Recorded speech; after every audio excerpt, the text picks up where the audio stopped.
Hey guys, it's Roscoe, and on Space Coach today I've got a Tesla Motors update for you. They've announced they're going to be opening a car manufacturing facility in Shanghai in China that's going to be capable in due course of producing 500,000 cars a year. Which is great because obviously there's a huge market in China for EVs, and by building them there they won't have to pay tariffs, of course, on importing them from the United States. So yes, fascinating move by Tesla. Now they said it's going to take a little while to get all the necessary approvals to build it from the local authorities in Shanghai, although the Shanghai local government is fully behind it. Then once they have got those all in place, they sort of take about 2 years to build and kit out the factory.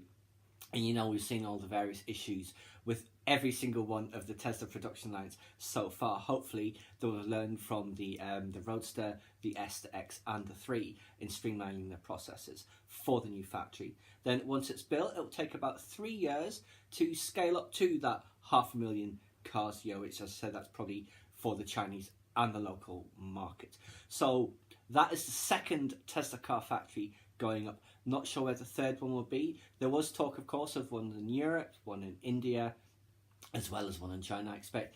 In due course, there will be one for each continent or thereabouts, I expect, if that demand continues to grow the way that it does. But yes, it's always great to see expansion for Tesla. And obviously, the Model 3 is doing extremely well. They had very good deliveries in the last quarter. I can't quite recall the numbers off the top of my head, but it was much better than the previous quarter. And I think they've got about 420,000 outstanding 3 reservations. But the S and the X, of course, continues to be very popular as well.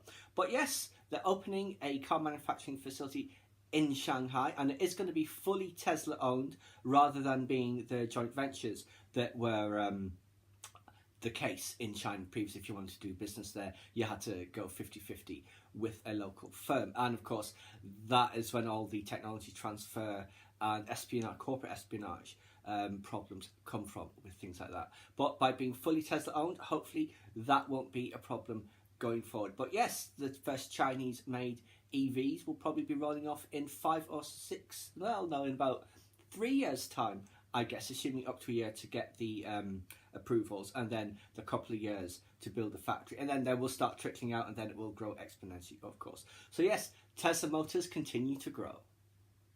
Please subscribe to my channel if you enjoyed this content. Leave me a comment or a suggestion for upcoming topics you'd like to see discussed, or like the video.